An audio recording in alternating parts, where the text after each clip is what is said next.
el núcleo de coincidencias básicas. Pero digo, más allá del núcleo de coincidencias básicas, en el Congreso tanto nacional como provincial deben descansar cientos de proyectos de leyes. Se tomaron en Justamente cuenta. cuando... Sí, no, pero déjame ahora argumentar.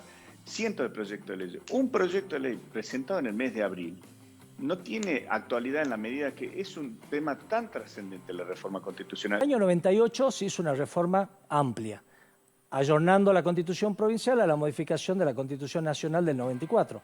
Allí se incorporaron derechos de tercera generación, tema ambiental, el tema del consumidor, muchos aspectos que no estaban considerados en la Constitución provincial. ¿En el 80? En el 98. Ajá. Y entre cuatro paredes, entre 3 o 4 dirigentes políticos, decidieron cómo iban a hacer la reforma del aspecto político.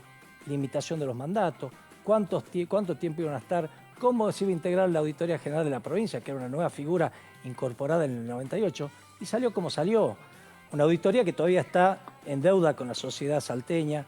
Sí. Un pequeño comentario, porque fíjate que Salta lleva el récord de que reformó su constitución en el año 86, reformó su constitución en el año 98, reformó su constitución en el año 2003. Somos reformadores seriales. Entonces, para que tengan una noción, Estados Unidos simplemente alguna reforma bajo enmiendas, algunas modificaciones, no la reformó desde el año 1776.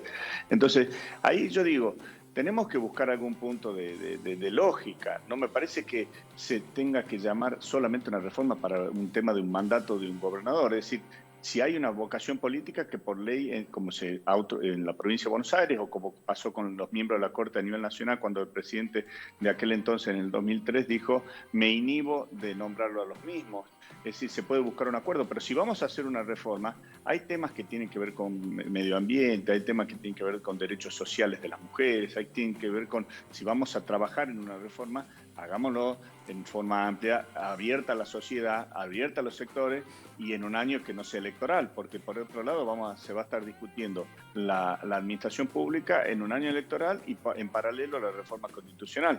Creo que se le está dando un tratamiento como si fuese una categoría más, como si fuese la del Parla Sur, cuando es una categoría única. Y eso te va a llevar a la discusión también si es distrito único o no, lo conveniente. Javier, ¿qué se tuvo en cuenta entonces a la hora de decir, bueno, hacemos todo este movimiento para una reforma? Yo les hago un desafío. Salgamos a la calle, 10 personas, y preguntemos si están de acuerdo con limitar los mandatos. Bueno, lo hemos hecho. No sé qué les dijeron. Nos hemos anticipado, bueno. No sé si lo tenemos a mano, pero salimos a la calle, le preguntamos a la gente qué opinaba de la reforma, qué era la reforma.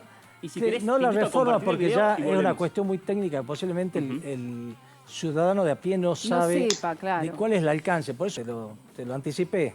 Depende cómo preguntes. Preguntar a la gente, ¿estás de acuerdo con que se limite el mandato? La respuesta va a ser otra. ¿Qué es el fondo de esta reforma? ¿Sí? E insisto, el doctor decía, no sé si esto va a resolver los problemas de la gente, pero hay que preguntarle a los que viven en Rivadavia, en el departamento de Rivadavia. Sus representantes están hace décadas representándolos y la cantidad de años que llevan en funciones pone en evidencia la mala administración y la poca vocación de servicio.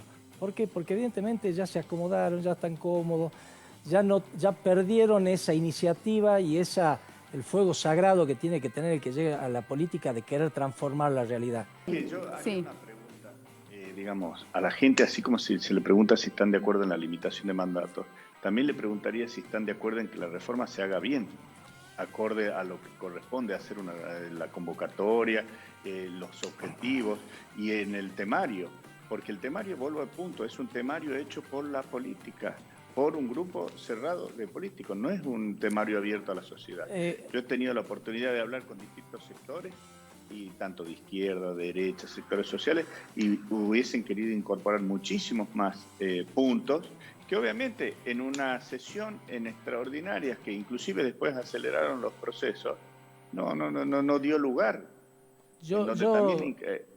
Si me permites que te interrumpa, José y Rebeca, en ese aspecto, insisto, en el mes de abril del año 2020 se presentó el proyecto de ley a consideración de las cámaras.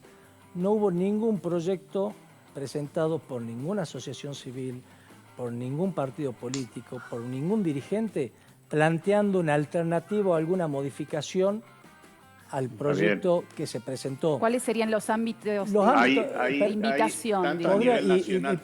Déjame que termine la idea, José. Déjame que termine, José.